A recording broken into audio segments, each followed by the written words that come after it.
Hello everyone, here we are at the Nürburgring, ready to burn some rubber. It is race 2 ahead and we're super excited to be here at the Nürburgring in the Eifel. This morning it was already raining, but now the sun is shining. But hey, we never know what Nürburgring has in store for us in regards to the weather. And this man here, Alex Albon, is starting in pole position the first time in this season. So you've got to be thrilled to be in the best position. However, I'm pretty sure that the race is going to be tricky. So what's your aim for the race? Obviously a victory would be fantastic. Of course, yeah. I mean, we're going for the victory. We will see that, you know, the Mercs and the BMWs are very quick down the straight. So the run into turn 1 is going to be quite important. Try to hold them off. And then afterwards, actually yesterday our race pace wasn't that strong. We had quite a lot of tyre degradation. We've done a lot overnight, a lot of data. The Ferrari guys, they of course have been working very hard. So we'll go into this optimistic and hopefully we can finish where we started. All right, just quickly, you had a briefing with race control just a minute ago. Why? So I guess it's because I haven't done it before, the rolling starts, and they don't want me to make a mess. So it was maybe just to remind me what to do, but yeah. Well, that's very sweet of them, but I'm pretty sure that you'll manage just very well. Thank you. Thank you so much, Alex. Thank you. And now here's your commentator.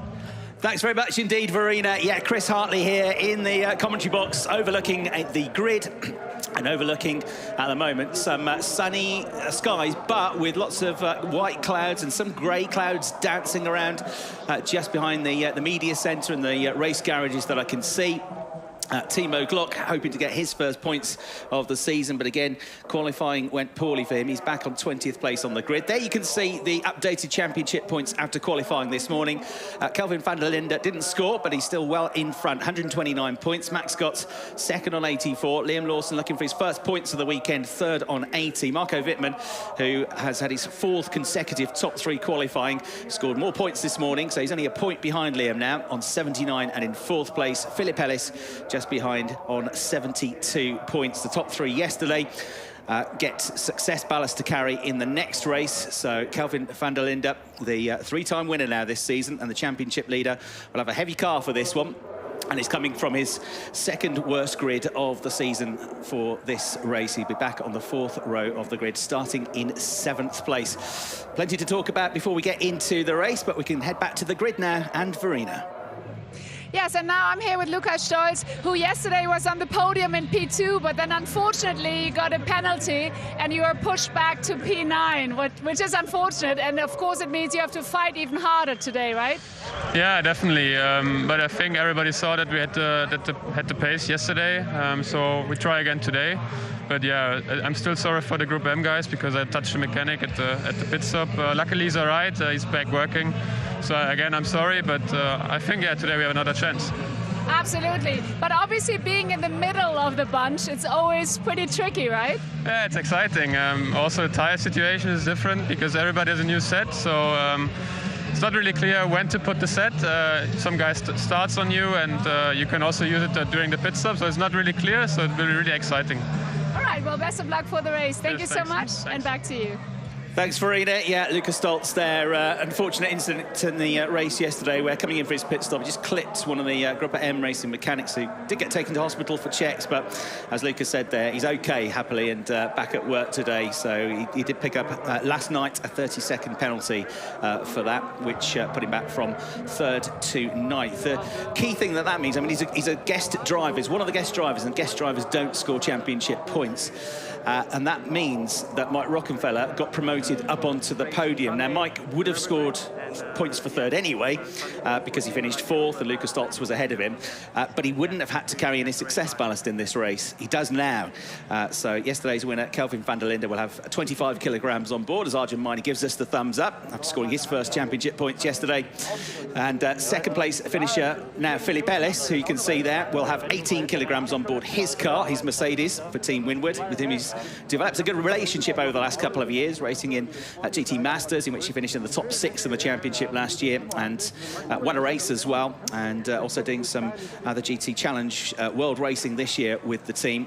And then Mike Rockefeller, as I say, promoted officially to 3rd place now, has 15 kilograms on board his car. Vincent Abril has been sat in the car for a while. Before we came on air, we saw a shot of him in the build-up to the programme start, sat in the car. So he's opted to stay in the shade. Not that it's hot, it's a bit cooler than yesterday, 17 degrees compared to 19 degrees, but it'll still be very hot in the car.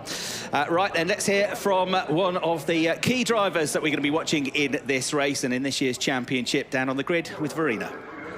And I'm here with the man who's leading the championship, with Kelvin Van Der Linde. Today you're starting in P7, and you're the man who's being hunted, obviously, as a leader of the championship. And yes, please do take off the mask. And Maxi Götz is in P5, and he's the one hunting you. So I guess your main aim is to be in front of him at the end, right? 100%. I just went to him. I just said, is it okay if I give him a small little touch into turn 1? And he wasn't so happy about that.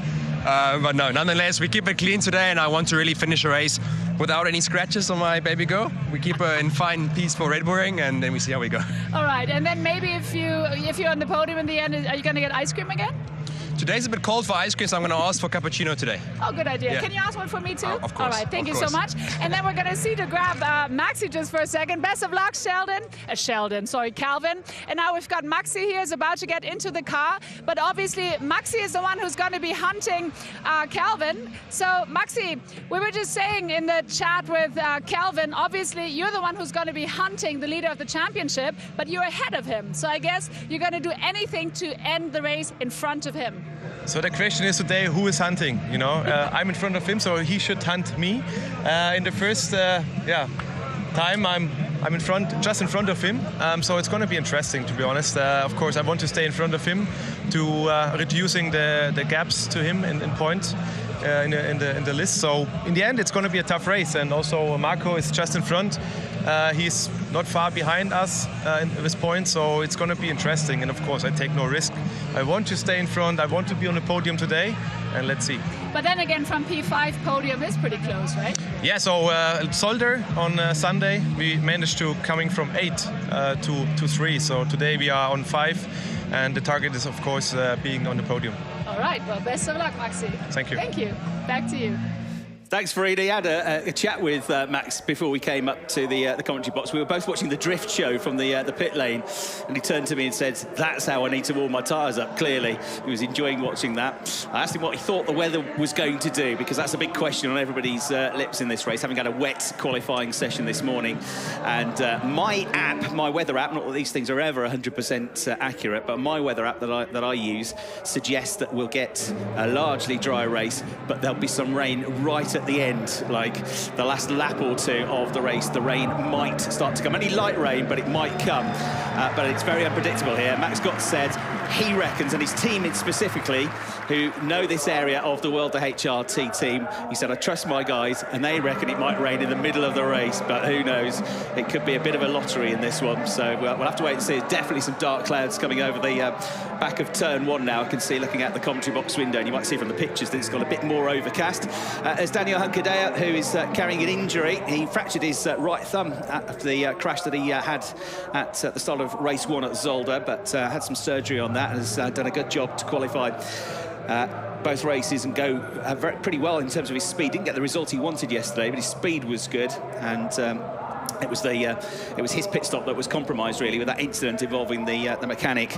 So he lost 6 or 7 seconds and quite a lot of places during his pit stop, but otherwise might have been fighting for a podium or at least top 4 finish. But Daniel Hunkadea has qualified second. The Alex Albon fan club here, as you just saw, and Max Götz getting into his car now, second in the championship after yesterday's result. But Alex Albon looking to, having become the first Ferrari driver to get pole position in the DTM, the first tyre driver to get pole. Can the British tyre driver become the first race winner and turn it into a victory? It was a tough day yesterday for AF Corse, for both Liam Lawson and Alex Albon, who both got spun around in separate incidents. Alex, in the end, pitted with a puncture. It was a puncture that put him out of the race, having gone long on the tyres. But today, a completely different day. But he said the race pace wasn't that good in the dry yesterday. We'll have to wait and see if the wet qualifying has given us a mixed-up grid and others are going to come through, and whether Alex Albon could turn this pole position into a race victory. We're about to find out in the next few minutes.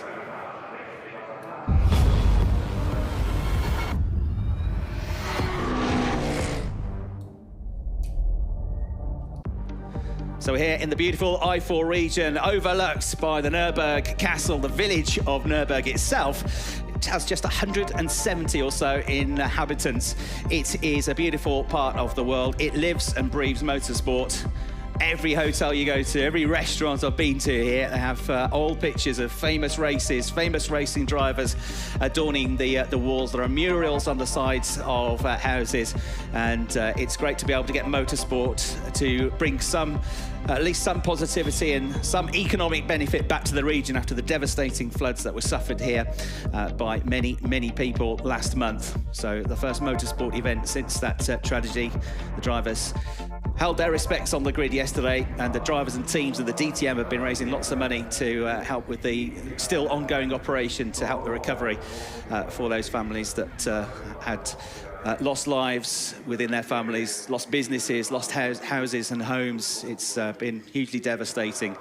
Fantastic that we've got fans back here to enjoy the day and enjoy what promises to be a very interesting race. The weather mixed it up with the grid, with qualifying. We've got the championship leader, unusually far down the order compared to where he normally is. Not that it's that bad, 7th on the grid, but he's got a heavy car, remember, with the success ballast. I suppose you're not having a bad season, though, are you, if 7th on the grid is your second worst qualifying of the year? He's not been out the top 8 in qualifying yet, Kelvin Van Der Linde. So we'll see how he gets on. Just be about picking up some points here. He's not necessarily going to be going for the win or the podium, but we'll see if the weather plays its part. See what Esteban Moot can do as well. He's qualified in the top 10 again in the T3 Motorsport Lamborghini, and had a chat with him before he went to the grids, and he said to me, you know, we've made a pretty major change to the setup. We just couldn't get the tyres working yesterday. We couldn't get the grip in the dry, so we've gone for a big setup change. I said, what do you want the weather to do, wet or dry? He said, well, if the setup change works, dry. If it's terrible, I hope it rains. So we'll see what Esteban does. He's usually entertaining, that's for sure. He'll be coming from 10th on the grid for this one. Grid now being cleared then, getting set for a 55-minute plus 1-lap race. That could be extended, as it was yesterday, by up to 2 additional laps if there is a safety car period. You can see from the flags fluttering in the grandstands there's a bit of a breeze around. And what that's meant today is that clouds come and go pretty quickly. So it could be good, it could be bad. You get dark clouds overhead, but they're quickly gone. But then in the distance, they're replaced by others. So it's very hard to predict what the weather is going to do. All looks good for now. It looks like it's largely going to be a dry race, but there is the possibility of some rain, perhaps towards the end of the race.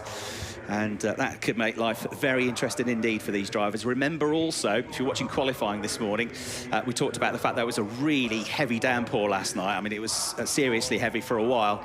And so even though the track just before the start of qualifying, when it started to rain again, was dry at the start of the day, the experience off-road is something else. The wet grass is absolutely treacherous. There are a couple of turns where people have run wide and it's become a bit of a quagmire. So if you run wide and onto the grass, you're going to be in trouble. There we see the grid then for this 8th round of the season. Alex Albon and Daniel Hunkedea on row 1. And then just behind them, we've got Marco Vittman qualifying well again. Michel Amamola in the Porsche is going to start in 4th place. I understand there have been some tweaks to the BOP, the balance of performance, after yesterday for Porsche, so they might be a bit more competitive today, but again a question mark because qualifying was held in the wet. Then we've got on row 3 Max Gotts, who's second in the championship now. Lucas Stoltz qualifying well again, the former Blancpain GT champion, one of the guest drivers here this weekend, not able to score points, but certainly able to get on the podium the way he drove yesterday. And so he finished second in the race, but got demoted back down to 9th after that penalty last night. Then the 4th row, Kelvin Van Der Linde and Christian Klein, equaling his best qualifying so far on his 2nd weekend in the McLaren in DTM. And to complete the top 10, we've got Mike Rockenfeller in the Abd Sports Line Audi, with Esteban Moot's T3 Motorsport Lamborghini behind. Liam Lawson starts 11th, Vincent Abril starts 12th, Philip Ellis back in 13th, one of his worst grids of the year, and with a heavy car, thanks to the success ballast from yesterday. Arjun Maini, who I chatted to this morning as well, and he was delighted with his 10th place finish yesterday. He said the tyre degradation, we struggled with it though in the dry. The tyres really went off a lot more than we expected at the end of the race yesterday, and if it does stay dry for the race, that's something that will play on the minds of the drivers here. Kelvin Van Der Linde said he deliberately backed right off for the last few laps, even though he had a good gap, just in case there was a safety car and he needed a bit more life from those tyres, he said, because they were definitely going off for the last 5 or 6 laps of the race. Heading off then onto the green flag lap, just to give you the rest of the grid. We've got 15th on the grid, Christopher Haas, who might be one to watch coming forward here. Had a couple of moments and excursions in the wet qualifying this morning. He said to me, part of the reason for that is that he's never used those. I think maybe the second time he's ever driven those tyres in any kind of wet conditions, the Michelin tyres, new to the championship for Christopher Haas. Stepping in for Dev Gore this weekend in the Team Rosberg Audi.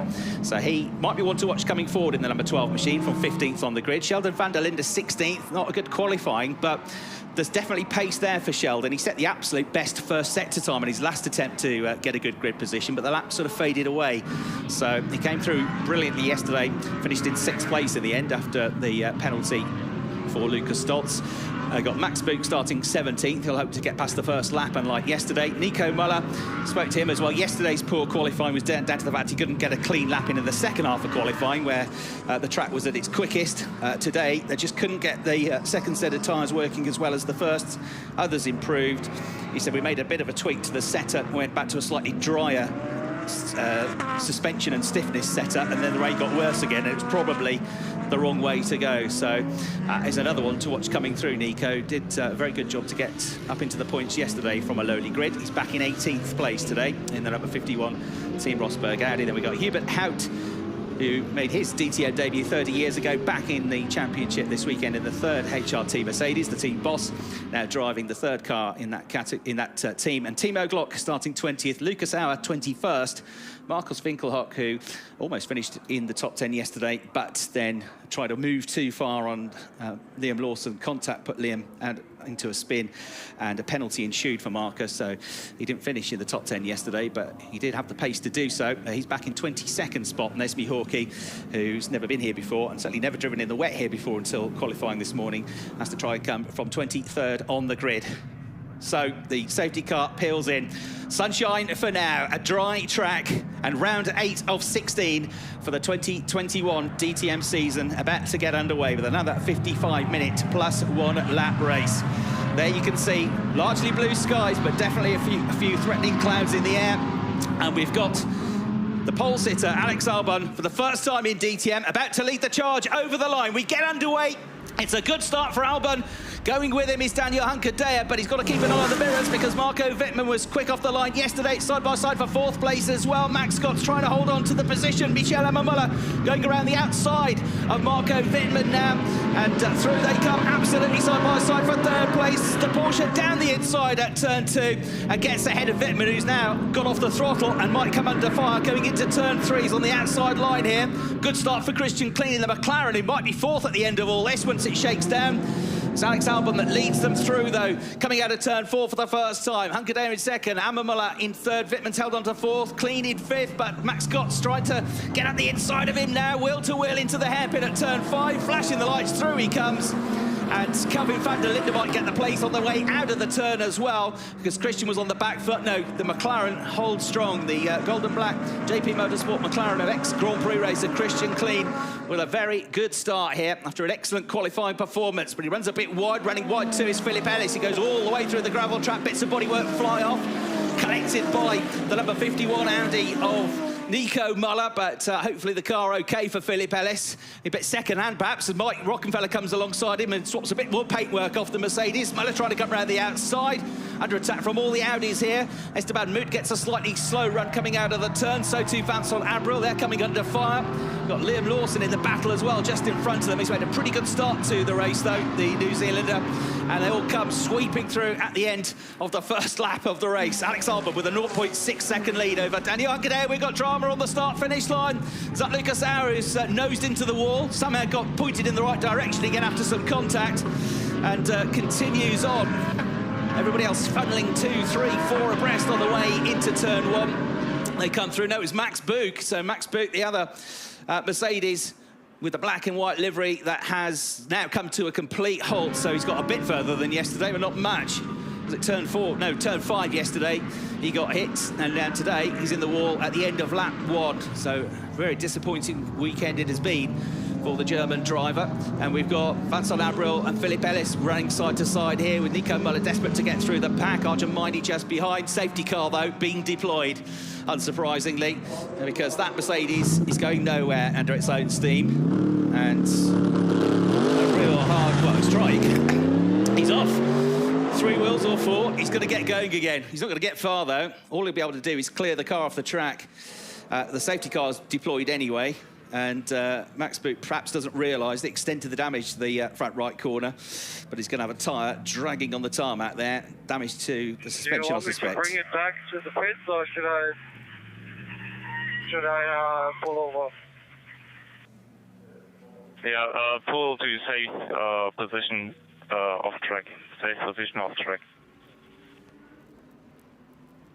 Yeah, the right choice, I would say, because it's going to make further damage to the car, and possibly as well leave bits of debris, bits of bodywork on the track, which is not going to be good news for anybody else. When you get those little shards of bodywork and carbon fibre that you pick up on your tyres, that can be pretty treacherous. So sensibly, Max now pulls off the circuit as instructed by the team, who will have probably had an eye on the TV pictures and seen the extent of the damage that Max can't see from within the car. So he pulls off all the way out of turn 2. It should therefore be a relatively short safety car period, this. Alex Albon leading from pole position. Daniel Hunkedaer second. Michael Ammermuller moving up to third. A replay of the start. Absolutely nailed it, Alex Albon. That was perfect stuff from the F1 reserve and development driver for Red Bull. Max Scott and Michael Ammermuller were going side by side into turn 1. The Porsche then just opted to go around the outside, and then we might see from this shot, went on the attack on Marco Vittman's BMW. Looking at Liam Lawson's start as well from a little bit further back, just outside the top 10. He was weaving around off the line, found the inside line, and has managed to gain 3 places from 11th up to 8th place for Liam Lawson. There was some contact which almost sent Marcus Winkelhock into the barriers, but he managed to hold on to it. A rough ride through the gravel trap for the number 57 Mercedes of Philippe Ellis, and I think in the background was Timo Glock. It looked like certainly one of the rover racing BMWs that had a trip through the gravel as well. I would say it probably was Timo, because Kelvin Van Der Linde has made a pretty good start to 10th. And then now Lucas Auer just in and around that incident again. It was Auer and Buch that came together yesterday on the first lap of the race. Buch going no further than lap 1 today. He goes no further than lap 2. So it will be a very short safety car period. The safety car now peels in, and we're going to get the 2x2 restart here. The green flag will be waved. Safety car peels in, and let's see what Daniel Hunkedaer can do. If he can find a way past the Ferrari on the way into turn 1 as they roar back into life at full racing speed. We get this race back underway, and Alex Albon with a good start. Philippe Ellis in the background trying to get at the inside of Esteban Moot, but it's Albon that's going to lead. Hunkedaer in second. Vittman trying to come around the outside to get 3rd place back from Ammermuller, and it might just work. He'll have the inside line for turn 2. Ammermuller in the yellow Porsche trying to get back around the white Volkenhorst BMW. They're still side by side. Porsche just in front, but it goes out wide. Max Scott gets delayed. There's a spin, there's contact. Ammermuller is sent around. There's problems for Philippe Ellis as well. He's got around, and there's 3 or 4 cars off the road. Most of them rejoining. Have lost 1 though. We'll see who that is when we get another shot of it. Might be able to get going again, or it might be another safety car potentially. But Vittman it was that came out in that fight on top. So he is now in 3rd place in the BMW behind Albon and Hunkedaer. And Liam Lawson has sprung himself up to 4th place now. So a really good restart for Liam, who's got a bit between his teeth after a disappointing day yesterday. Max Scott's getting delayed. Is it Lucas Stoltz that we've lost potentially. That's the incident that's been investigated between him and Ammermuller. And Philip Ellis pulls off the circuit after his contact, his involvement. He is clearly with a problem, possibly to suspension, possibly a puncture. Can't see from here, but unfortunately for Philip, he's out of the race. And yes, Lucas Stoltz was the one delayed, so he's got going again, but way down the field. See if we can piece this together from the replay. It was all triggered with Gotts and Ammermuller. Actually, two separate incidents at the same time. So Ellis and Stoltz was separate, keeping my eye on the Ammermuller-Gotts incident, which was just in front of that, and Kelvin Van Der Linde got delayed as well in the number 3 Audi. He had to go way off the road and way out wide to avoid all of that, and that's how Liam Lawson got at the inside. He gained 3 places as a result of that, Liam, with his quick reactions. He's probably thinking I'm due a bit of luck after the last couple of rounds, so he'll take that. And his teammate, Alex Albon, is looking very good at the head of the field. Spinner in the background as well. So more drama going on here. There's Sheldon Van Der Linde, who's getting close to the tail of Max Gotts now. It's Stoltz again, and maybe that's more damage picked up that's then come back to bite him. So he pulls off the circuit completely. It's a weekend that promised so much, but ultimately has delivered not what he wanted in terms of results. But hopefully the team and the driver will be back in DTM. He was asked yesterday if he'd like to do more. The answer was a resounding yes from Luca. He's done a good job this weekend, but today it wasn't to be. Let's have a look, just in the background there. And Ammermuller involved again. Esme Hawkey involved. Lucas Auer was the one that went off. Stoltz, after this, retired the car, and he recovered that pretty quickly, got going again. Esme Hawkey, though, I think took a bit longer to get the car back in the right direction, her Lamborghini. So Alex Albon leads, Daniel Hungadea in second. The gap between them is nearly 2 seconds. You can see for yourself. It's huge, and into the pits for the first of the mandatory stops they come, with Max Gotts in, Mike Rockenfeller in, and Arjun Maini in. So that's all change. Vincent Abril trying to dive at the inside here and make a move, which he does. So he gains a place, battling away with Timo Glock. They were side by side over the line. In comes Max Gotts then, Arjun Maini in as well, Lucas Auer and Mike Rockenfeller. Some of these drivers, I think, responding and changing their plan based on the fact they've had a difficult time of it on the restart, including Max Gotts, who gets out first. So Gotts the first of the pit stoppers, ahead of Rockenfeller, Maini and Auer.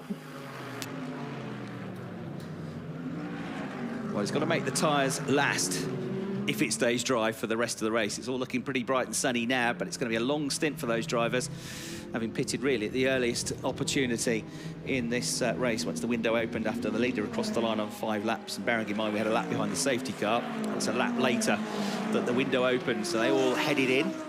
There's the lead that Alex Albon has got. Second place, Hungadea. Third, Vittman. Fourth, Lawson. Fifth, Christian Kleen. And then in 6th place, Sheldon Van Der Linde, who's already up into the top 6. It took him until the end of the race to get to the top 6 yesterday. Is that Liam Lawson pulling into the pits? Yes, it is. So Lawson comes in for an early stop now, after his very good start to the race. So he needs a good turnaround from the AF Corsa team. Been able to get the tyres on and off in 6.5 seconds, which not many other teams have matched so far this season. So in comes Liam Lawson, in comes Vincent Abril, and Esteban Moot also making a stop in the Lamborghini. That looks good. He's away, doesn't stall, and so he's on the way out, on the way in, Moot, and with a further pit box down the end, towards the end of the pit lane, Vincent Abril comes in. So Liam Lawson should come out well clear of Max Gotts. He was plenty in front of it before the pit stop started, and Liam Lawson is the leading pit stopper. Gotts second at the moment, Abril third, but he's just getting the car up to speed now and tyre temperature, so he could come under fire here. On the way out of the next turn he will, because look, the car massively understeers. He loses the place already, loses the track position to Mike Rockenfeller. So Rocky becomes the 3rd placed pit stopper for now. Abril 4th, and Liam Lawson under attack here, battling away with Max Gotts, who's right behind him here, absolutely nose to tail. The Ferrari just ahead of the Mercedes, and getting the tyres up to temperature takes half a lap or so, so he's going to be on the back foot for another couple of corners here, Liam Lawson, but he's done a good job. He's kept Max Gotts behind him, goes onto the curbs, makes the Ferrari as wide as he can. There's no way through into the left-hander at turn 6. Up the chicane, he's going to have to be careful at the top of the hill, going into turns 10 and 11, the Vidal chicane. The Ferrari all over the place race as the tyres get up to temperature, and Max Scotts is going to pounce here, surely. Yes, he's going to come through. Liam Lawson just couldn't get the grip down, and there's some smoke coming from the back of the Ferrari as well. Has he got damage? Was there contact? Or is he going to be able to carry on? Lawson struggling. No, the car does not look in good shape. He has to go straight through the chicane, heads for the pits. He's got a puncture, I reckon. Is that a left rear puncture? That's the problem. Through he comes into the pits. Yes, it's completely torn off. So maybe that bit of contact was enough. You see the car squirming around before that. It's just the gentlest of touches, but that sharp piece of bodywork at the front of the Mercedes poked a hole in the left Michelin rear tyre, and Liam Lawson's bad luck continues. Hubert Haupt has been into the pits. Lawson's obviously in the pits to try and get that puncture repaired. He needs rain and a safety car and all sorts now, as we get Matt Scotts here, wheel to wheel with the number 11 Marco Vittman BMW, which has just come out of the pits, and Gotts with his tyres up to temperature through. Marco Vittman should be able to get that car up to tyre temperature before Mike Rockefeller gets to him. I think Mike trying a very different strategy to yesterday when he was the driver that came in right at the end of the pit stop. And Alex Albon, that is coming in from the leader of the race, I think, to make his pit stop.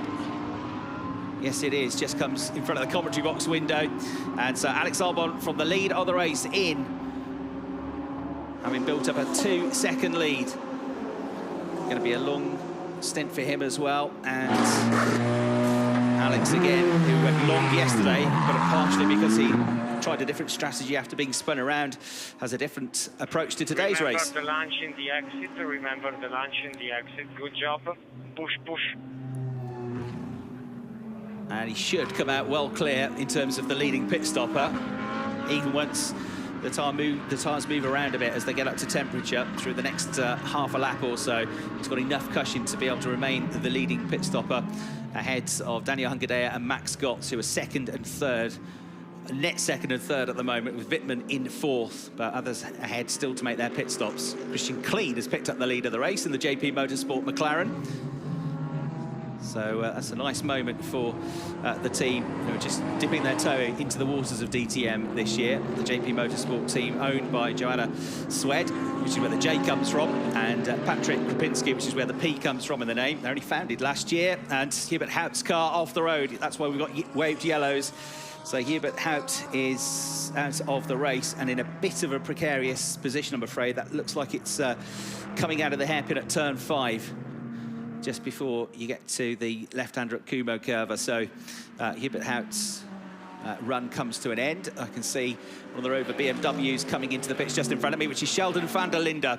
So Christian Klein leads, yet to pit. Nico Muller second, Kelvin Van Der Linde third, yet to pit. All of those. Christopher Haas is fourth, Marcus Winkelhock is fifth. He went long in yesterday's race as well. The safety car has been deployed, I think, because of Hubert Haupt's parked car at the side of the road. Now, I'll wait for the radio if we're going to get it from Sheldon Van Der Linde. I committed to the box before the safety car came out, so we're fine.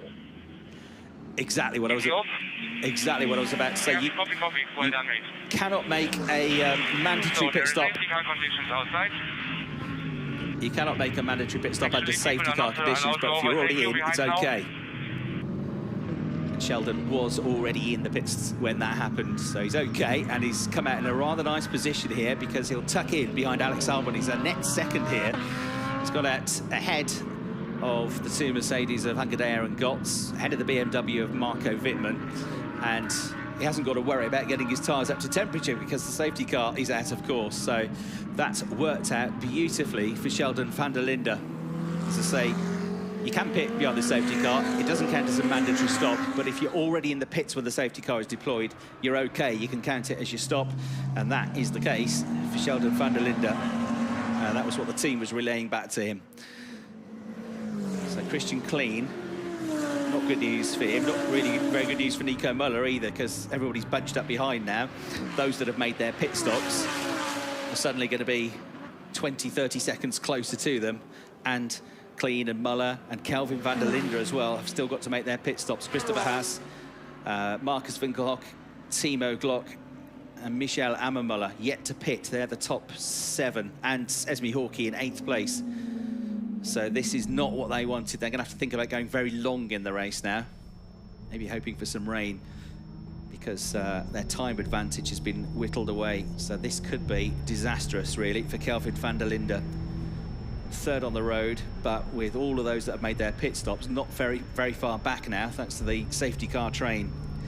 Looking back from the safety car at the current race leader, Christian Klein. His second of 3 planned weekend assault on this year's DTM. Just there on the right of the picture, you see the reason for the safety car. The stationary Mercedes of Hubert Haupt. Oh, Marcus Winkelhock there, replay of his Leary moment. And there were plenty of them.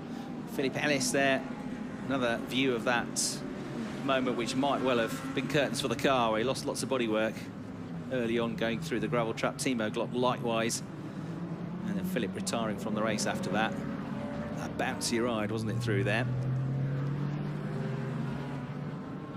And this is, yeah, it was, well, a few cars involved in that. Arjun Maini, Lucas Auer, Max Boot were all together.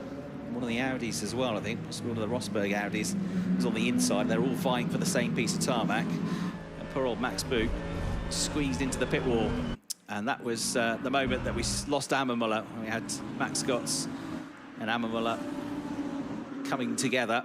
And just behind at exactly the same time, we had this incident where they put Lucas Stoltz out, and then probably was curtains then for Philip Ellis's car. Damage to the front left, having already picked up damage through the gravel trap to his Mercedes. Retired not long after. Promised so much at the start of the weekend for the SSR Performance Squad. Porsche on their DTM debut, and Michael Ammermuller on his DTM debut, having waited a long time to get into the championship. Very quick, with fresher tyres than most of the other teams on Friday. 4th and 2nd in the 2 free practice sessions. That was another view of the full and well-executed 360 pirouette of Lucas Auer.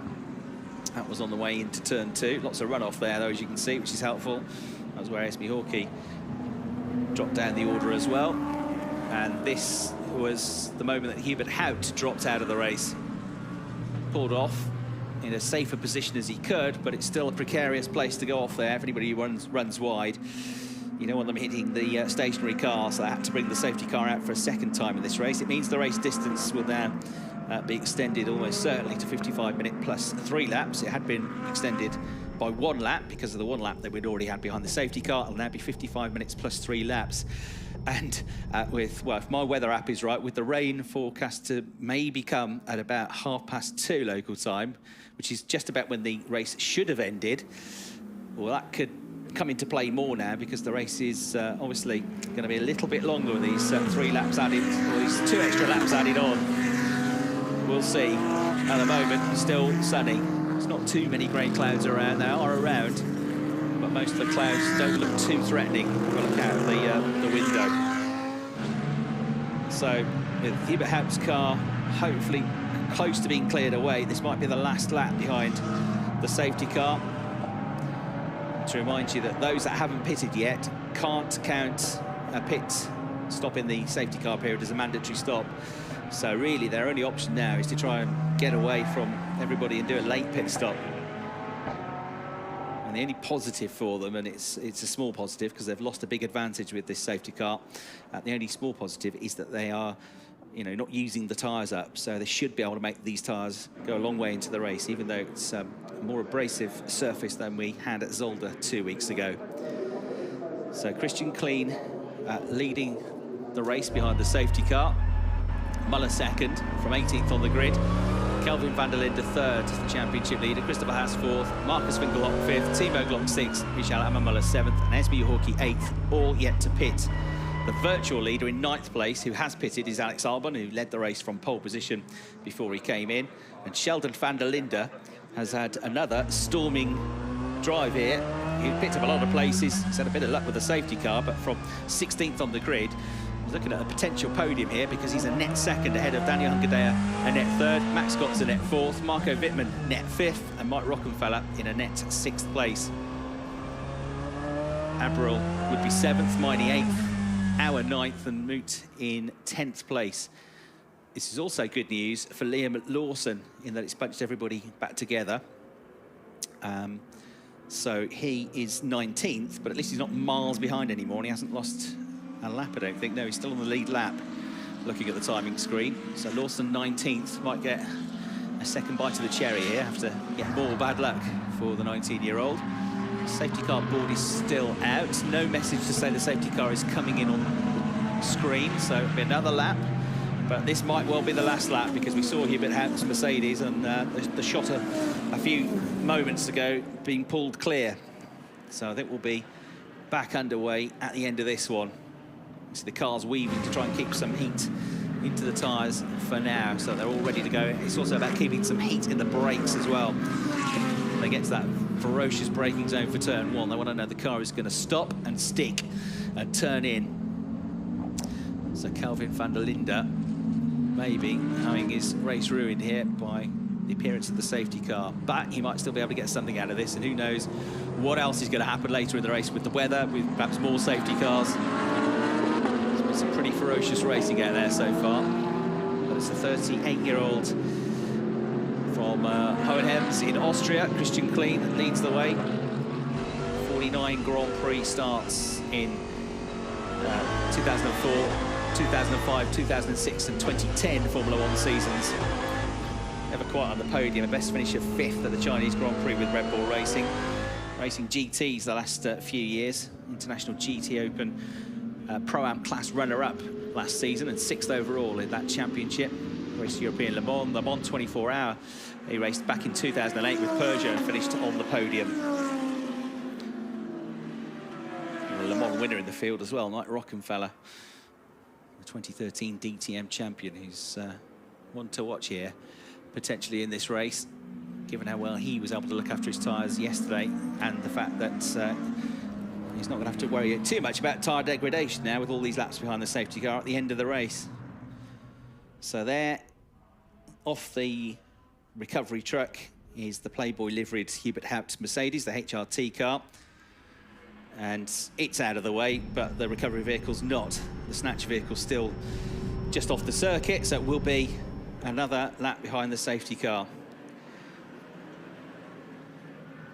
We've got the incident between Lucas Auer and Esme Hawke has been reported to the stewards. No news on any penalties as yet. And the one between Amon Muller and Stoltz investigated as well. And the Max Book incident will be investigated, so it might be a late night for the stewards here, with quite a few incidents to have a look at. Been investigated, they've been reported, and so it was 8:30 last night. Decisions were still being made and coming through. Right, replay on board with Matt Scott's. This is the Michel Amon-Muller moment. Yeah, he'd had a bit of wheel banging with Marco Vittman going into turn 3. Matt Scott's was right behind. Kelvin Van Der Linde has to go off the road. Liam Lawson goes to the inside. This is before he picked up his puncture, and when things were looking rather good for him. Well, Liam Lawson's got nothing to lose now in the Ferrari, has he? From 19th place. Could be quite exciting watching him and Esteban Moot come through. They're 18th and 19th, the two 19-year-olds. Combined age of those two is the same as the actual age of the race leader, Christian Klein, who's 38 years old.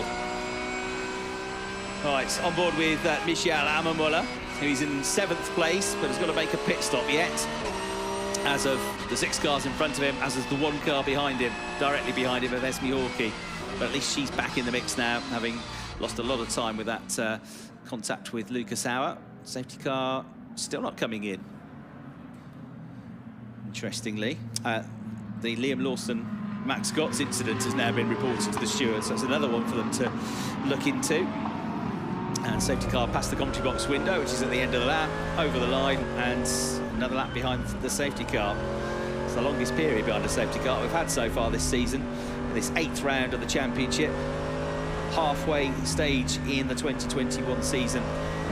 The remaining 4 events are going to take us to Austria, to the beautiful Red Bull Ring in Spielberg next time out at the start of September. Then we go to Assen in the Netherlands, and then to Hockenheim, which is the traditional end-of-season venue. But this year, the last round is planned for the 2nd weekend of October at the Nürburgring, which is the event that was postponed. It's usually run in the summer, but postponed due to the pandemic. And the plan is to run that as the last round of the championship at the Nürburgring. The first time for a long time, Hockenheim hasn't hosted the season finale. So another 4 rounds and 8 races to come after this one. Kelvin Van Der Linde was saying in the press conference yesterday at the end of the race, you know, I've said this quite a few times and nobody believes me, but the circuits in the second half of the calendar I don't think suit the Audi as well as the circuits in the first half of the calendar. So he's utterly determined to get what he can from the first half of this season, knowing in his mind that it might be a bit more of a struggle in the second half of the year. Right, we are about to get things back up to speed. Safety car lights have been extinguished. That's the signal to the drivers that it's going to come in at the end of the lap. Christian Klein will have the honour of leading the restart. So they all form up together now. Alongside him will come Nico Muller. And in the 2x2 restart, effectively the second row of the restart rolling procedure will be Kelvin Van Der Linde and Christopher Haas. So Team Rosberg, Audi's involved second and fourth for the restart. The third row is going to be Winkelhock and Glock. Then Ammermuller and Hawkey, top 4 rows, top 8 drivers, still to make their mandatory stops. Then Alex Albon, who's the net leader, restarting in 9th place, having made his stop in the Ferrari, and Sheldon Van Der Linde in the BMW 10th. Here we go. They roar back into life, and DTM Nürburgring back up to full speed. What's going to happen this time into turn 1? They're 4 abreast, look, in the battle for 3rd place. Sheldon Van Der Linde trying to come around the outside of Nico Muller here. We've got Christian Klein still leading in the McLaren. Muller has held up to 2nd place. Van Der Linde tried but failed. He's going to be 3rd in the queue though as he comes through. Christopher Haas has dropped back a place or 2. You've got Winkelhock 4th. Haas now trying to come down the inside of him on the way into turn 2. Michael Ammermuller off the road, and that might be fluid coming from the front right corner of the Porsche, which might mean radiator damage, I'm afraid. So that might be another one out. And poor old Michael Ammermuller, who promised to have so much pace at the start of the weekend. Luck has not, I'm afraid, been with him, but it's been great to have him and Porsche with us. Hopefully they'll be back for more DTM as Alex Albon now gets stuck in, passing Marcus Winkelhock's Audi, gaining a place. So starting to carve through the drivers that have yet to make their pit stops. He's on fresher tyres, and Sheldon Van Der Linde pulling off the road, I'm afraid, as we go 3 abreast with Kelvin Van Der Linde, Mike Rockenfeller and Max Gotts down the inside. Remember, got 2nd in the championship. Kelvin Van Der Linde, the championship leader. Bit of contact further back between Hunkedaer, and there's more contact here. Rockefeller sent round into a full spin. Lawson stands on the brakes to avoid it. Esteban Moot has to go way out wide. Rockenfeller gets going again. Somebody else went off coming out of the turn as well. That was carnage. It's been one of those races, hasn't it, today? Every time they're bunched up, something else happens. And into the pits, I think I saw coming Kelvin Van Der Linde. Liam Lawson has gone very slowly past the commentary box window on the start-finish line.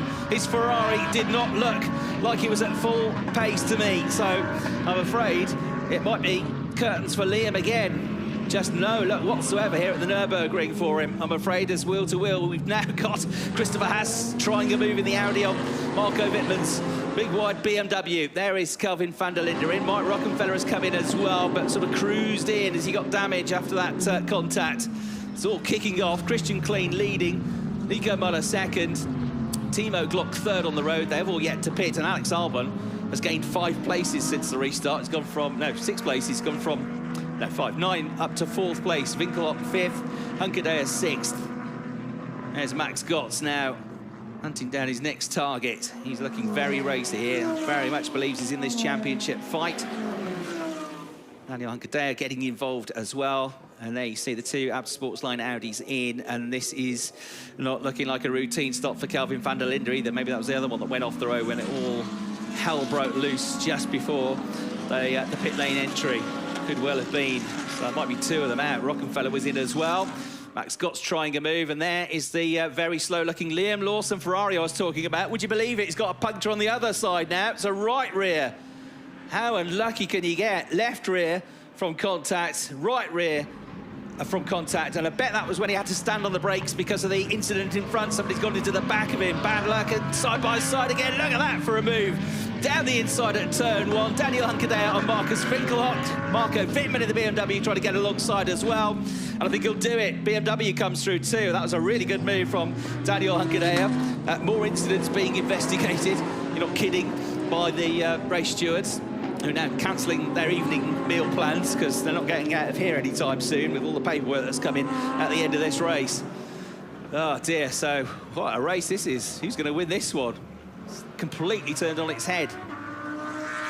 Hawkey coming out of the pits now. And Timo Glock, I think, coming out of the pits just beforehand. Kelvin Van Der Linde and Mike Rockenfeller are still in, and Liam Lawson has just made it back to the pits. Worth going out, because at the rate of attrition that we've got at the moment, they're not all going to finish the race. You might just sneak a point here if you keep going.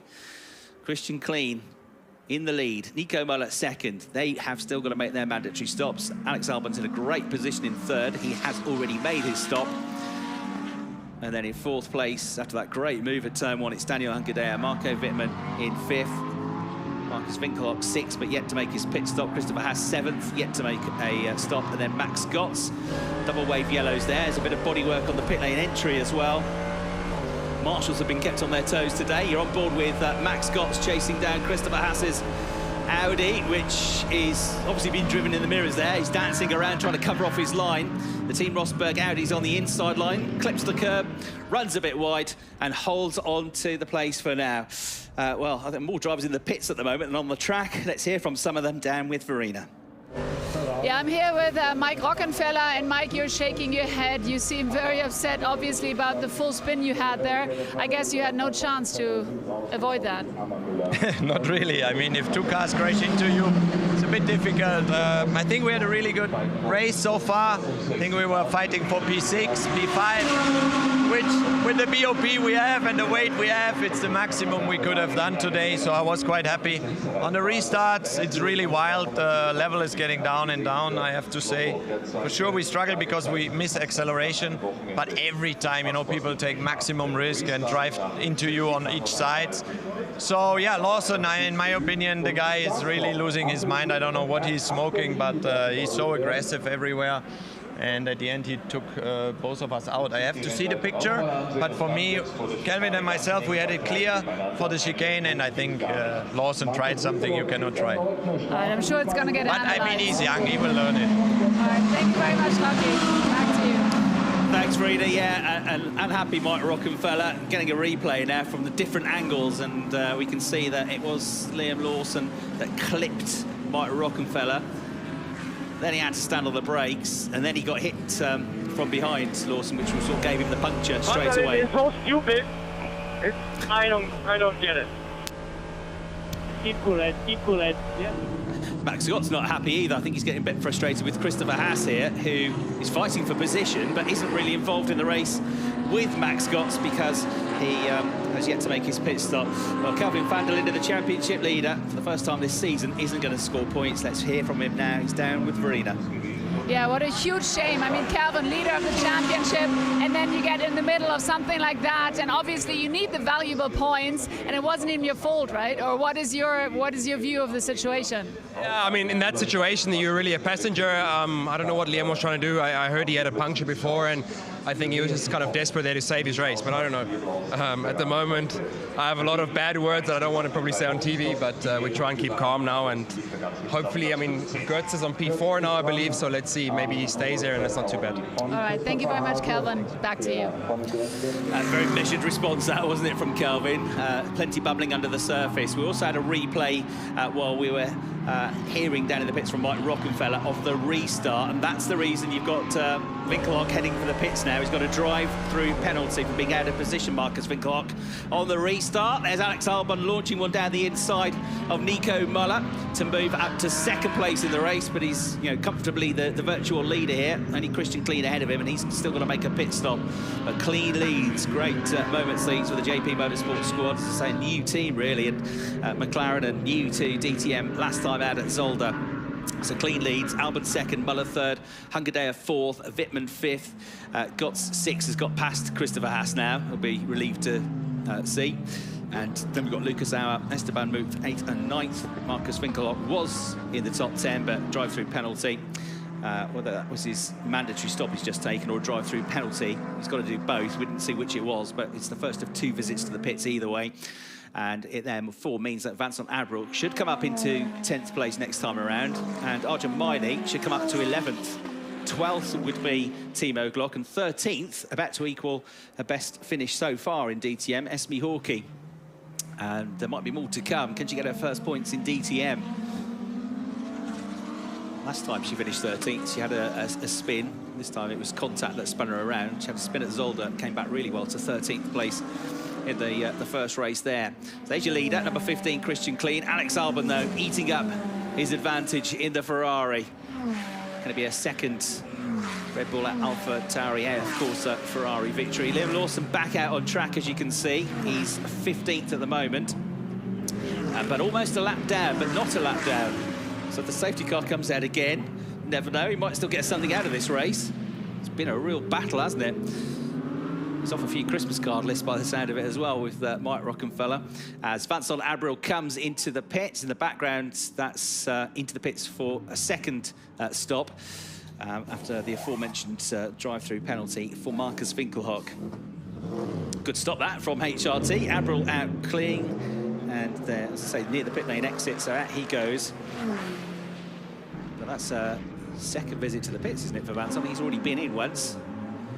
So the first stop for Winkelhock must have been the drive-through. Saw him coming in, we didn't see what he did, but he's come in pretty much a lap later to serve his mandatory stop. But out he'll come out of the points now. And so for now, Arjun Maini is going to move up into 10th place. Made his stop as well. Christian Clean leads, hasn't been in the pits. Nico Muller, third, hasn't been in the pits for a stop. And Christopher Haas in 7th, hasn't been in the pits yet either. And I think everybody else has. Yes, everybody else has made their mandatory stop now. There we go. Nose to tail with Vincent Abril behind Timo Glock, Liam Lawson. Looks like the car is okay. Now it's got its second puncture replaced. But he really needs a safety car to bunch them all up, or the weather to play its part.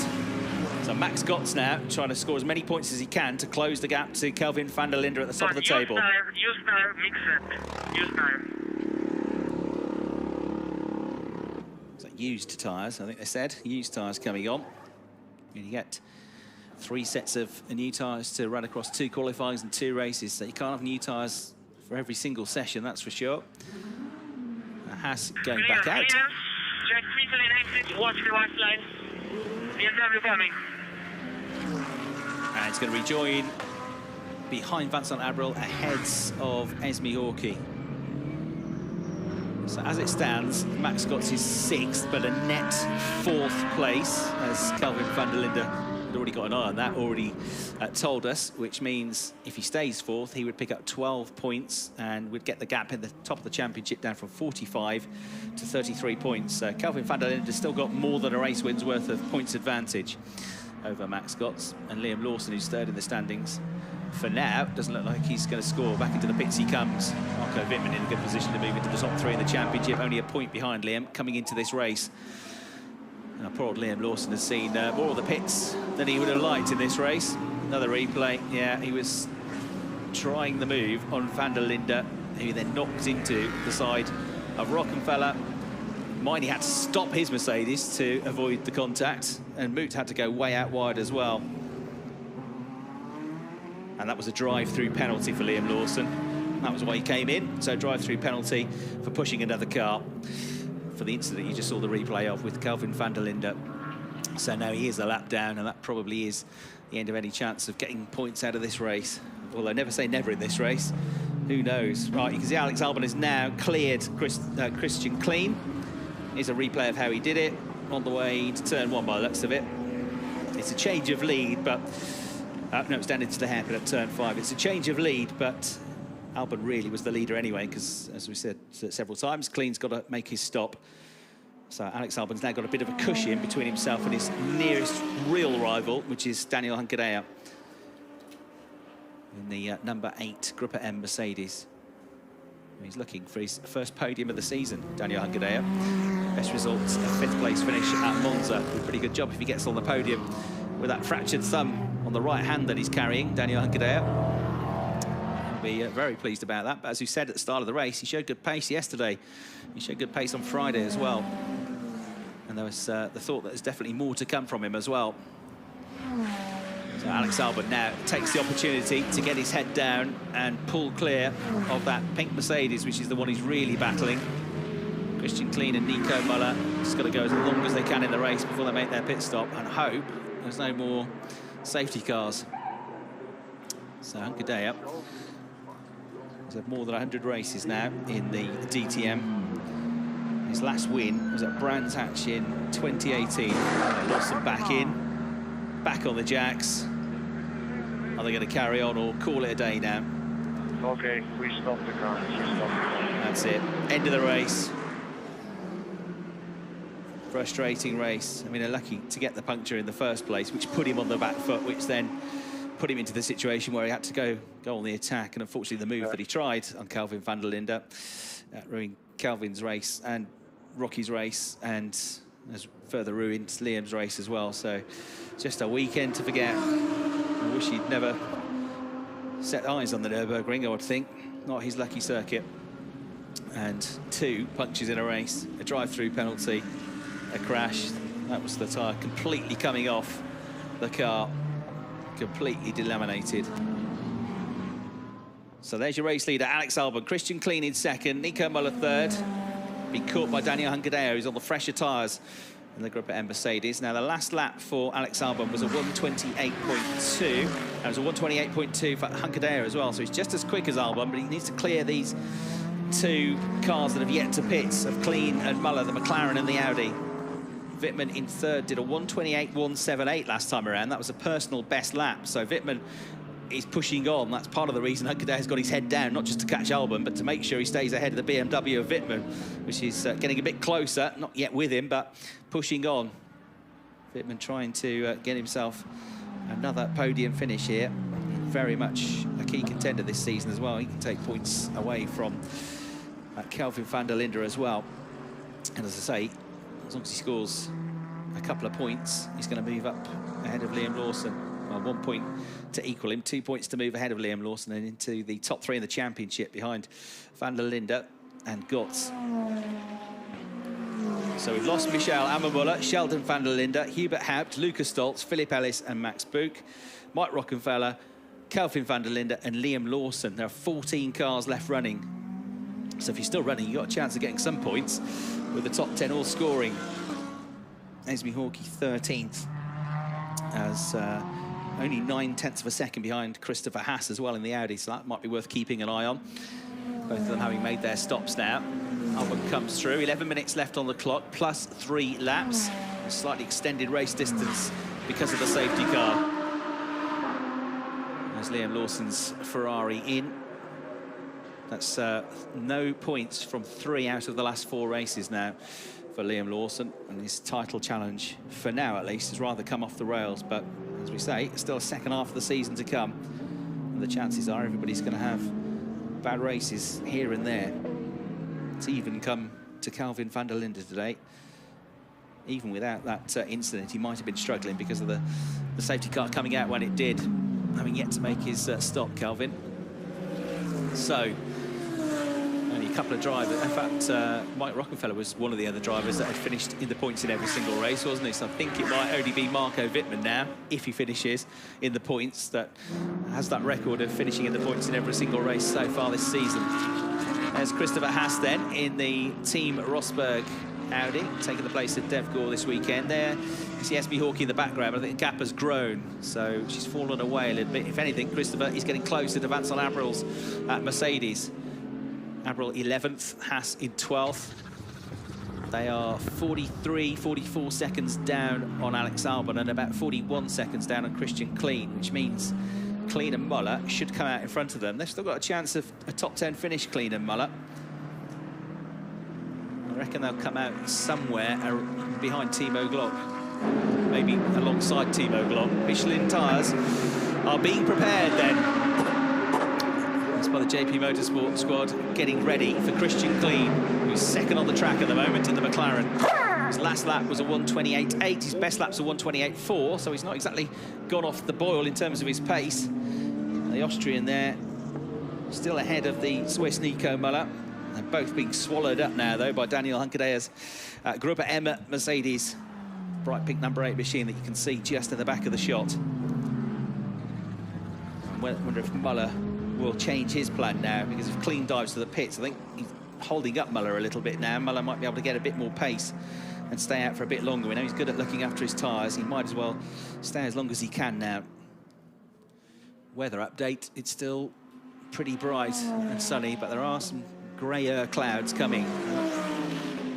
Terribly threatening looking clouds at the moment, but we're getting to that point in the next 10 minutes where rain might have been predicted, but trying to predict the weather at this part of the world. Here at the Nürburgring and at Spa-Francorchamps, the weather's got its own mind.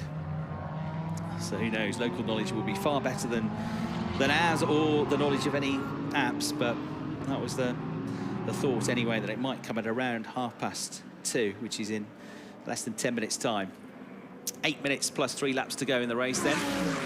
Clean and Muller still out on track, staying out for at least another lap. Alex Albon pulling clear, 2.8 seconds clear now. Last lap was a 1:28.2, which is within a couple of tenths of his best lap. So he's looking for his first DTM victory here. Disappointing day yesterday, but this will really make up for it. And obviously got that car working much better in the dry conditions than it was yesterday. So he pulls clear. Clean and Muller and Hunkedaer in a train, second, third and fourth. Vittman, then Gotts, and then Esteban Moot. How's his lap times looking? 1:27.9 last time round for Esteban in the Lamborghini. That is his best lap of the race, and it was 4 tenths quicker than Max Gotts. So he might be in a position here to take some championship points away from Max. Esteban Moot, he's on a bit of a charge here, and we know what Esteban on a charge is like. He said, I always do my best to entertain, with a wry smile on his face when I spoke to him before the race. I asked him if he was enjoying his first season in DTM. I knew the answer before I asked the question, but he was beaming. You see, I'm absolutely loving it. So Esteban, who has arrived and quickly becoming a fan favourite. Watch for him in the background in the luminous yellow and blue T3 Motorsport Lamborghini. Car number 10 coming after Max Gotts at the moment. Still this 3-car train, second, third and fourth on the road. Still Christian Klein and Nico Muller opting to stay out, even though we saw the JP Motorsport squad getting ready. And Daniel Hunkedaer getting frustrated here, no doubt, because he's got Muller trying to find a way past Klein, weaving around trying to find a gap, and it means there's no opportunity for Daniel to come through. And all the time, he can see Alex Albon getting further and further away in the Ferrari.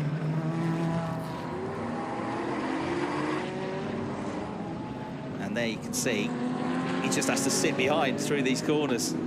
He's definitely quicker, but he'd be praying for them to go in the pits and get out of his way, because he can't find a way past at the moment. It's hard enough passing one car, but when you've got 2 cars in a battle, very hard to split them up.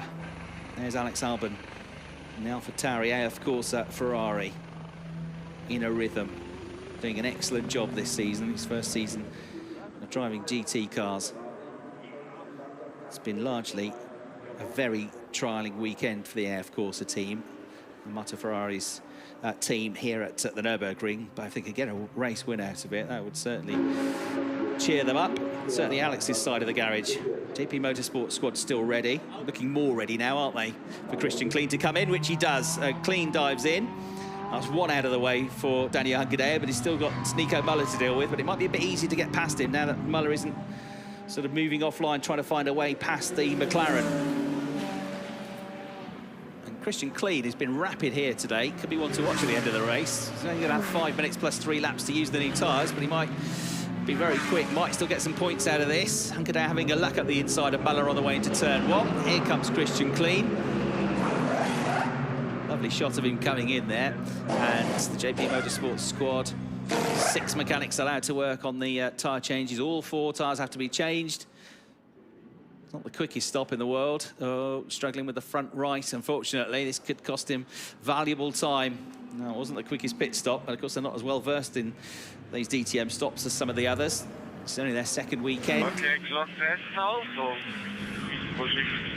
He's going to come out just behind Christopher Haas, I think. So he's going to be just outside the points. It's going to be tight. He's still got to get the tyres up to temperature. He's going to understeer wide here. And be careful not to go to the side of the Audi. And we'll have to relent. Esme Hawkey coming after him as well. So he's got a chance of some points. Abril will be 10th. He's the last one in the points at the moment. He's only a couple of cars ahead, and Christian Klein's going to have those new tyres on.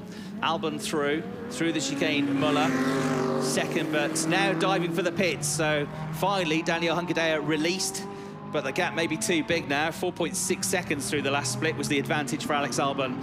Hunkedaya will move up to second. Vittman into third place. Gotts is fourth, but with Esteban Moot trying to catch him up. Esteban in fifth place, looking for his best finish so far in DTM. His previous best was a sixth place. And we all know where that came, Zolder, his home circuit. So Marco Vittman pushing on. Esteban Moot's last lap time was a 1:28.6, which was 2/10 quicker than Max Gotts. So that gap's down to 1.4 seconds now between Gotts and Moot. Muller comes out, good stop, good getaway. Lights up the rear tyres.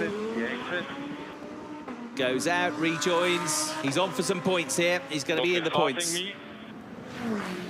Behind Argemini, but ahead of Timo Glock. So it's going to be 8th place. Glock in 9th, Abril 10th, Haas 11th, and Klein in 12th, with Hawkey just behind in 13th. Marcus Winkelhock 14th, but a lap down. The last of the runners now, 14 cars left on track. So there's your race leader, and that's the gap. Daniel Hunkedaya frustrated by the two cars that left their pit stops late. And he's now 5.2, nearly 5.3 seconds down on Albon. 2.5 minutes to go before the time runs out. And once the time runs out at the end of that lap, 3 more laps to be added on at the end of the race distance. Marco Vittman on for a podium finish then in third place, but could it be a second place finish? He's 1.4 seconds behind Daniel Hunkedaya. The last laps were very even, 11 thousandths of a second slower as Marco Vittman, so Hunkedaya keeping him at bay for now. Does the gap come down again between Gotts and Moot? Yes, it does, to less than a second. So Esteban Moot in the Lamborghini now, just 0.8 of a second behind Max Gotts as they come out of turn 1, swing left into turn 2. That battle's going to kick off anytime soon. And Esteban, for a few laps now, has been the quicker car. Not massively quicker, but a couple of tenths of a second. You're on board with Max Gotts now. It's going to have a very busy final few minutes of this race, trying to keep the youngster behind in the Lamborghini. He's coming, and he's coming fast. Every split he's been quicker, every sector of the lap. Cutting through now, cutting short the Grand Prix circuit using the sprint version of the circuit. Coming out of the hairpin at turn 5. Into Kumo at turn 6, the left-hander, and now really started to build up speed. The quickest section at the back of the track. Downhill, through the right at 8 before you climb uphill to turns 9 and 10 at the chicane. What we can't see is how close that Lamborghini is from the onboard shot, but I bet it's not far behind now. Will it appear at the inside? No, it won't. Thudding the curbs is Max Gotts. There's the Lamborghini of Esteban Moot. He hits the curbs on the way out of the turn as well, coming into the Coca-Cola curva. We're going to get 1 more lap before the time runs out, and then 3 added on. So 4 laps to go, I reckon. 4 laps to go in the race. 4 laps for Esteban Moot to find his way ahead of Max Gotts. I bet Kelvin Van Der Linde is cheering him on, try and take as many points away from Max Gotts as he can. All might count at the end of the season, every single one. So all watching on nervously. How is this one going to pan out?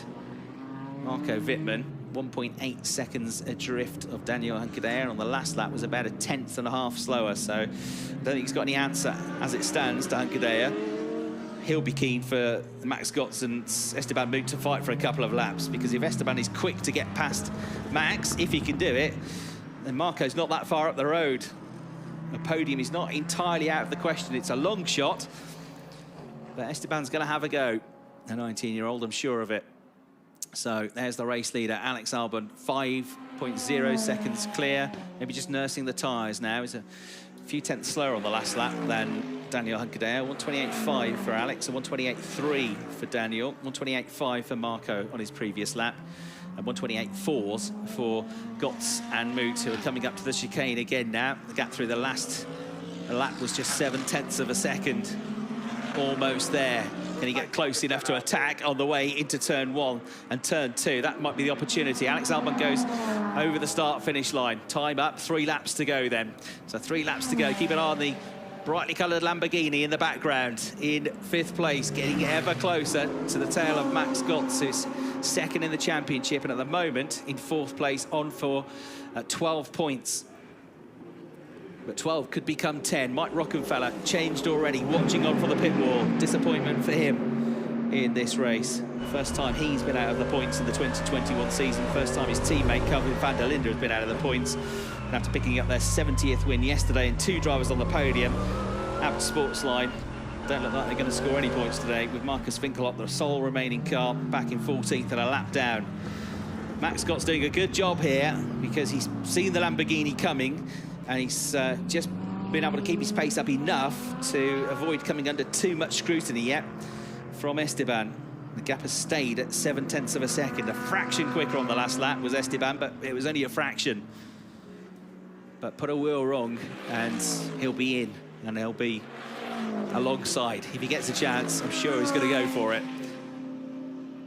So top 3 looks sorted. It's all about this battle for 4th and 5th. Lucas Auer, we haven't seen that much of in the race, apart from in the frenetic start and the involvement of his spin. He's going to be in 6th place, with Arjun Maini 7th, picking up points for a 2nd day running. His best result so far in DTM. Nico Muller is 8th, Timo Glock is 9th, Vincent Abril is 10th, but he's only 6/10 clear of Christopher Haas and Christian Klein. He's right behind the pair of them, so it could be a tight battle for the last point as well, going into the last couple of laps of the race. 2 to go for Alex Albon. He's already making his way out of turn 2. Into turn 2 goes Daniel Hankadea. Vittman in 3rd, Gotts and Moot 0.6 of a second between them now. So Gotts just doing enough here, trying to hang on to these valuable points, not give the place up. But Alex Albon has been absolutely supreme today. I'm not even sure he saw this coming after struggling with the car here this weekend. Liam Lawson frustratedly saying to me yesterday after race 1, look, it's just the most we can get out of the car. We cannot qualify it higher. And when we qualify in the middle, that's when you get into the wars. We just can't get any more out of the car here at the Nürburgring, but they found something today. And Alex's pace has been great all the way through the race, from start to finish. And in the wet, he was good as well this morning, obviously, because he got his first pole position. There's the gap. Pretty comfortable, 4.8 seconds to Hankadea. Vittman in 3rd place, looking for his 2nd podium finish of the season, to remain the only driver this year to be in the points in every single race, to move up into 3rd place in the standings. Right, Esteban's kind of just running out of steam now. He's almost within touching distance of the Mercedes, but not quite. And if anything, Max Gotts is getting closer to Marco Vittman's tail. He was 0.3 quicker on the previous lap. It's the last lap of the race. The gap, I think, has come down again between Vittman and Gotts. Yeah, last lap, 129.2 for Marco. He's struggling with the tyres going off, I think. So he lost another 4, nearly 0.5 of a second. And just about a second behind him now is Max Gotts, with Esteban Moot there as well. He'd be praying for the time to run out here, Marco Vittman, because I think he's struggling with the tyres now on that BMW. He should be able to hang on to the podium, with this being the last lap of the race. There he goes, there's Gotts, there's Moot. He has just got enough in hand here. If there are 2 or 3 more laps, I think he'd be worried, but should be okay in the Vulcanhorse BMW.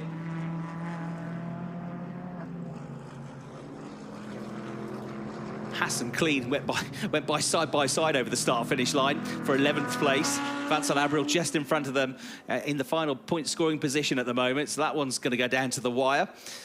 Haas just about holding on to 11th as they went towards turn 1. There, though, is Alex Albon into the chicane for the final time, and an historic moment, because Alex Albon is going to win his first DTM race. It's going to be a 2nd win for Ferrari this year, but it is a first win for a Thai driver. First win for Alex Albon. He is victorious. Man. Fantastic job. Perfect drive from Alex Albon, a class act. He takes the checker flag. Hankadea in 2nd. Whoa! Yes, guys, well done. Fuck, what a race, guys. Thank you very much, everyone. Absolutely flawless from Alex Albon. Flawless drive to victory. Hankadea in 2nd, with his first podium since 2018 in DTM. And Marco Vittman cements his position as a championship challenger with a 3rd place finish, his 2nd podium of the year. Max Gott's fourth, held off Esteban Moot by 0.6 of a second. Here's for the final point, though. Vincent Abril runs wide, coming through the final turn. Christopher Haas gets alongside. It's going to be a drag race to the finish. It's going to be a photo finish for 10th place. Abril, I think, has just held on to it. Across the line, they went together with Christian Kleen right behind as well. And Nico Muller in the mix also, because he picked up a penalty, possibly. Pit stop infringement, maybe, but he's been bumped to 10th place. So Abril's 9th, and then Muller 10th, Kleen 11th, Christopher Haas in 12th place. So it was Muller who was battling with 9th and 10th. Christian Kleen was only 0.1 seconds behind, just missing out on a point in the McLaren in 11th place. So Muller got sucked back into that battle late on. He was well clear, but it's Vincent Abril, Nick's 9th place on the line by 73 thousandths of a second from Nico Muller. Christian Kleen just misses out on the points by a 10th in 11th place. Christopher Haas dropped back to the back of that group in the end. We didn't see what happened, but he was in 12th place. Esme Hawkey equals her best DTM results thus far in 13th, despite being sent into a spin early on. And Marcus Winkelhock is the last of the finishers, just about on the lead lap in the end, in 14th place. So Alex Albon victorious for Ferrari. Daniel Hunkedaer in the Mercedes second. Marco Vittman in the BMW comes home in third. And then it's Gott's second in the championship, picking up a very valuable 12 points there after a non-score for the first time this season for Kelvin Van Der Linde. So he will move Max Gott's now on to 96 points by my maths, which will bring him to within 33 points of the championship leader. But it is going to be Kelvin Van Der Linde, despite the disappointment today, that will be the leader at half-time in the championship after the first 8 races. There's confirmation of the rest of the results and all those non-finishes, like for Liam Lawson, Kelvin Van Der Linde, Mike Rockenfeller, Michael Ammermuller, Sheldon Van Der Linde, Hubert Haupt, who brought about one of the safety cars, Lucas Stoltz, Philip Ellis, and Max Boog, who's had a really tough weekend here at the Nürburgring. Not very much racing at all, for one reason or another. So cool as you like, Alex Albon steps out of the Ferrari. And now the emotion will start to pour. He's welcomed home by the team. He's a very cool character, at least outwardly. Really nice chap to talk to, Alex Albon, and very polite, very calm-mannered, very even-tempered, it seems, from the outside, even when things aren't necessarily going his way. Of course, he gets annoyed and angry like everybody would, but a very, very mature approach. A driver that's been to the top level, been to Formula One, been on a Formula One podium a couple of times, and would very much like to get back there, but in the meantime, he's now enjoying life in the DTM, and he's a race winner in the DTM. It's our 6th different victor of the season. So that will add to the 2 third-place finishes that he's already had at Monza and at Zolder. He's only had 2 non-point scoring finishes, one of which came yesterday through misfortune. And Alex Albon, yeah, sort of slightly reserved, measured reaction that he gets. Of course, he's won plenty of things before. Bright red suit today for Marco Vittman. And he's just quietly chipping away, isn't he? Going about his business. Really seems to be enjoying life with the Volkenhorst team. They've got a good rapport. They've got to be delighted with their driver, Marco Vittman. As I say, he's picked up 15 points there, so he'll move on to 84 points, which will, sorry, 94 points, which will put him up to 3rd place in the championship. We're getting ready then for the drivers to be called up to the podium, the 8th podium of the season. The final podium of the weekend for DTM here at the Nürburgring. And the rain held off in the end. It started to get a bit dark now, but it never quite materialised. A dry race in the end. And we'll get the top 3 drivers and the winning team, which is A, of course, up onto the podium. But we'll begin with Marco Vittman. Onto the podium, 3rd place, more strong points. And 2nd place, it's a very warm welcome back onto the podium for Daniel Hunkedaer for the first time this season. Fractured thumb or not, he's driven really well. 2nd place for Daniel. We're going to have Ron Reichert, who is the technical and sporting director for AF Corsa, to collect the trophy for the winning team. So there is Ron Reichert picking up the trophy for AF Corsa. And that will mean a lot after what's been a really tough weekend for the team to get that victory. The champagne's going to taste even sweeter. Super tough weekend for Liam Lawson. Half a difficult weekend for Alex Albon, but half a glorious weekend as well, because here he is, for the first time in DTM, called up onto the top step of the podium. The man's got talent, and he's showing everybody just what he can do, whatever type of car he's driving. And now there will be a hugely proud moment for Alex Albon as he gets to hear the national anthem of Thailand.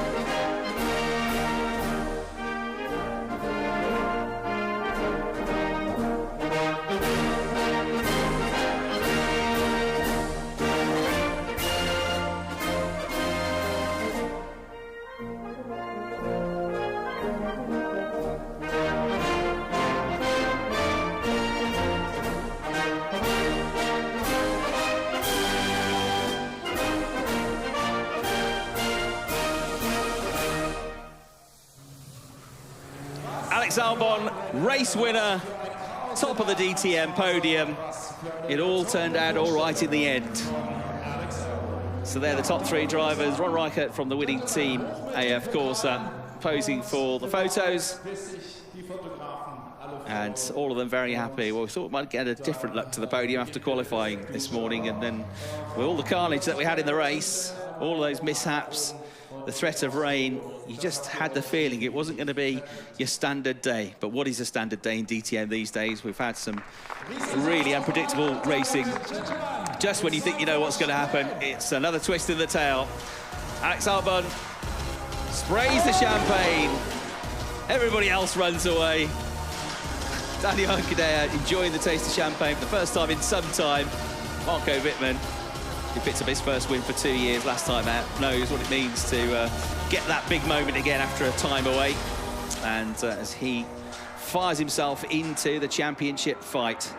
So there you go, 129 points still for Kelvin Van Der Linde, 96 for Max Scott, 94 for Marco Vittman. Alex Albon on 82 points moves up to 4th place. Liam Lawson, no points at all, I'm afraid, this weekend. 5th, still on 80. Philip Ellis, no points in this race, 6th on 72. No points for Rockenfeller for the first time this season. Is in 7th place in the championship. So lots of tales of woe there, lots of disappointed drivers and teams. It's the first time we've had that many incidents in a race. It's certainly been action-packed here at the Nürburgring. In both races, we've had lots and lots going on. A lot of contact, a lot of drivers off the road, but also some quality driving, not least from that man. That was the moment that Alex Albon took the checkered flag and took the maiden victory. Such an important victory for him in the DTM. And it never really looked in doubt. The start was perfect, the restarts were perfect. And he went on that second restart after the second safety car. He went from 9th to 4th. Even though he knew the cars ahead of him had got to pit, he just wanted to clear them, just wanted to give himself some breathing space over the likes of Daniel Hunkadea and Marco Vittman and Max Scott, and that he did. So, lots of unhappy drivers today, but there are, of course, very happy drivers, and we now get to hear from some of them. Let's go down to the pit lane and to Verena.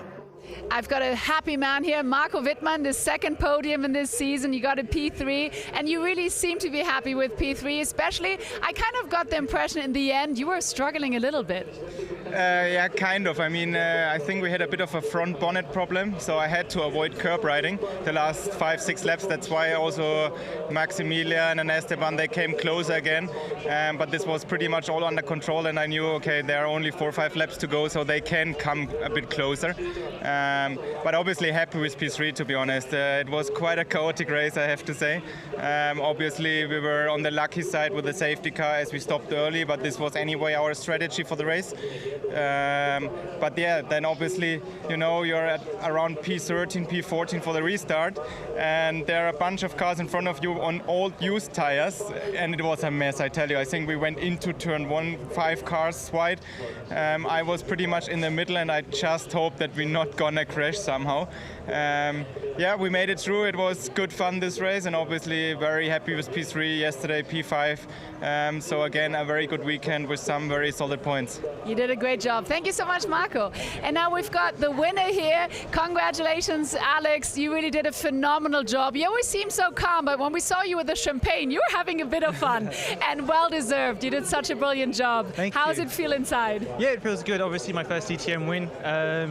Starting the season, we didn't have much experience, and it took a little bit of time to get used to the car. But you know, we had a good weekend in Zolder, and then coming here, we made another step, and it's good. I mean, obviously, we had a good qualifying. With the safety cars and everything, it was a little bit chaotic, and I was like, oh no, I just want a smooth race.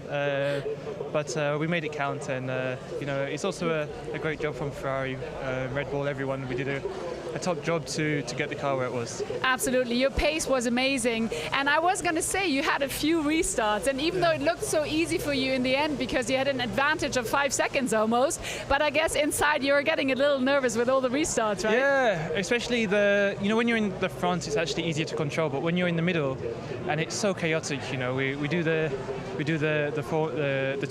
two road restarts, and you never know, because there's a lot of drivers who get very optimistic in the restarts, and you just have to keep your nose clean. But at the same time, you know, these guys are pushing hard and they're making a lot of overtakes. So what really made the race what it was we made 3 or 4 positions on the final restart, which made me able to be safe.